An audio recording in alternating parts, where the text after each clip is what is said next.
Welcome listeners to LENZO'S MEMOIRS. On this episode,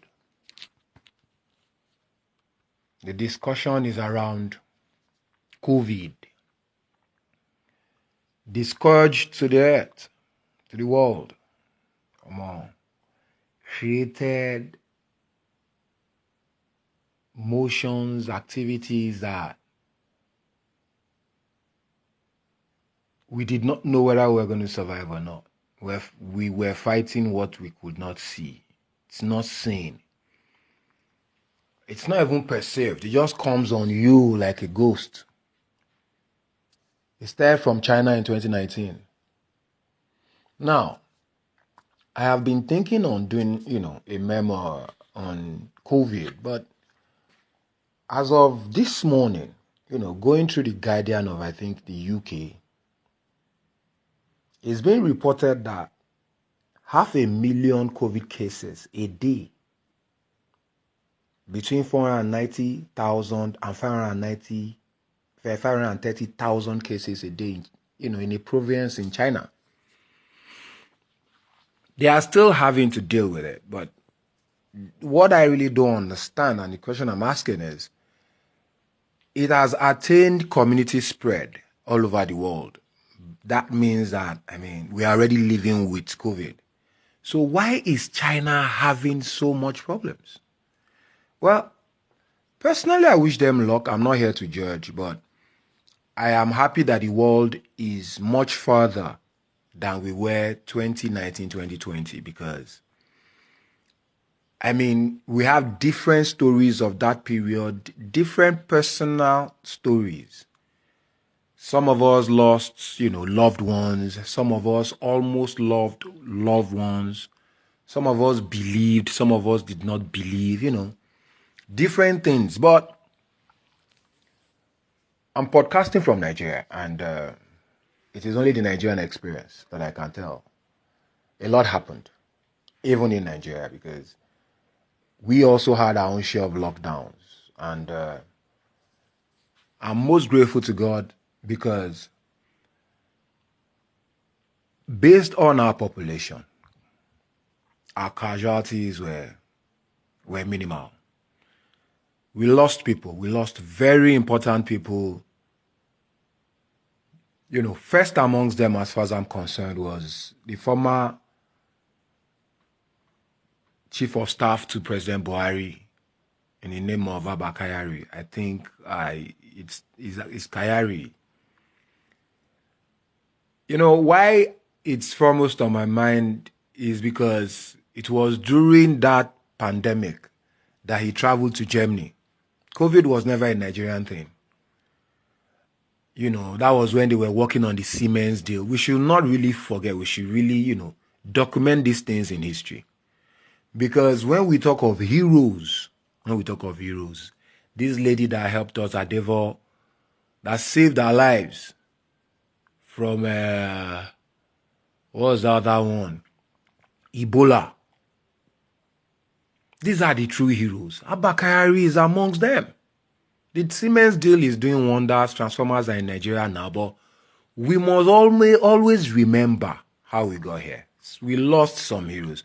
Buruji Kashamutu is gone, he's senator in Ogun State, and some other notable people that don't just come to my mind.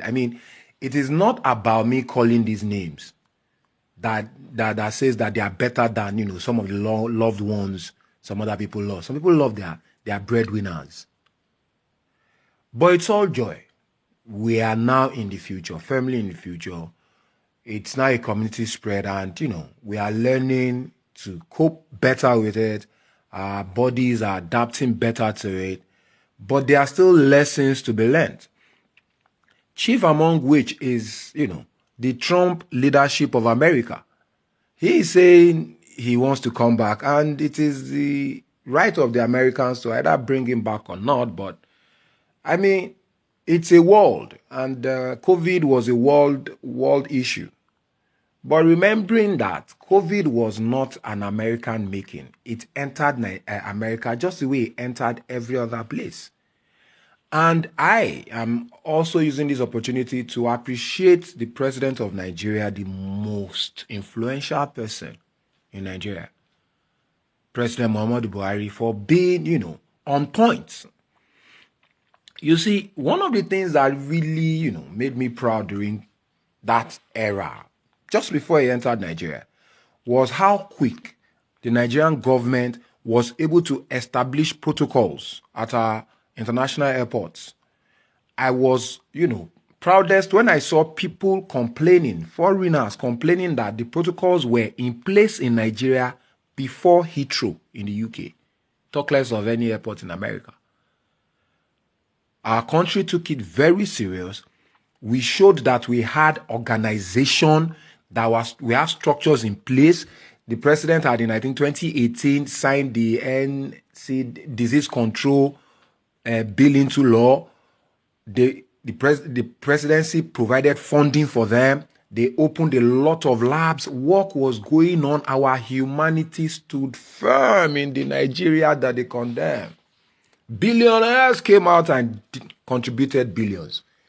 Banky W came out and, people were giving, our humanity in Nigeria came to the fore, who we really are. Even World Health Organization praised Nigeria. As of then, we were the 7th most populous nation in the world, but we had the least casualty by any, even some people that had just a few millions had more casualties than us.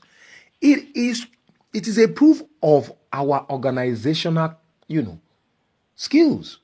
We organized ourselves under the Buhari administration. It is not a fallacy. The records are there for you.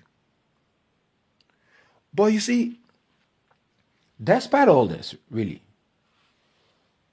there was a lot of change in the country.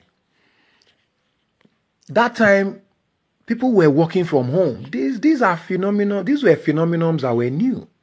But as it was dynamic, so was the dynamic response of the Nigerian government. And please, listeners, do not ever underestimate or take for granted the sheer amount of work that was done to get us through it. Please. The Lagos State government was fantastic. Being the epicenter, Governor Fantastic, that was Babajide Sanwo-Olu, was giving updates every day. They were changing dynamics. Markets were closing, they were opening, bars were closing, they were making stimulus packages. Vice President Oshibajo was in endless meetings, arranging our humanity. Man, we came up tops. That was a world competition and it was about survival, and Nigeria, yes, Nigeria came up tops. By any indices you want to use. We are large in population, but we got our acts together and we had the least casualty. We still do have the least casualties. In every single, sense of the word, we were extremely organized. It makes me proud, and it should make you too to be proud to be a Nigerian anywhere you are. We beat that shit, man. China, unfortunately, is still dealing with it. 500,000 cases in a day in a province is actually, is extremely large. And I don't know, but let's discuss it. Because I remember very well when this thing started. China tried to help others. They sent things, they sent experts. And where we are right now, China might need some help. That's just what I'm thinking. It's not a matter of anybody knows best. There's genetic coding and a lot of other things that if researchers actually come together, it can only make the world a better place. Because there are school of thoughts that believe that, China did an experiment that, went out of hand. I am not confirming or denying, but I'm saying that, look, the togetherness that actually got us out of it, if China is willing to accept, let people come in, you understand, and, rub minds and heads and, reason together. Why, as the world moved on from COVID, and China is still, grappling with it. I'm going to do another COVID podcast on my memoirs. I promise. Because there was a way that we ran it in Nigeria because, I mean, I was alive. And despite all the protocols, I went very local that time. It's just what I'm going to leave you guys with. I went very local. Because it was a period where everybody was afraid of the unknown. We were told to wash our hands, cover our nose.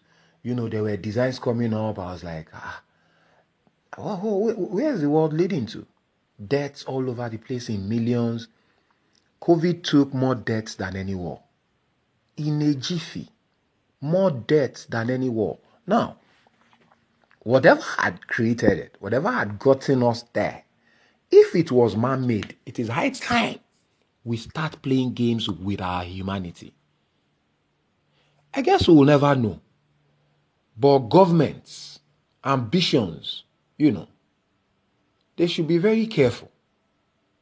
Because if it was a man-made thing, then self-destruction is what we are looking for to, gain power.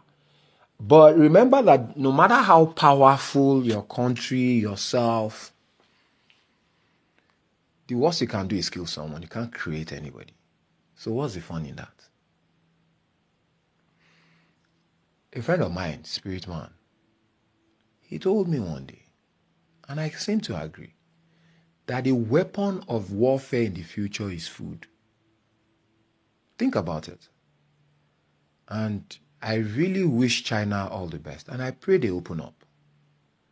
You can't keep such numbers hidden.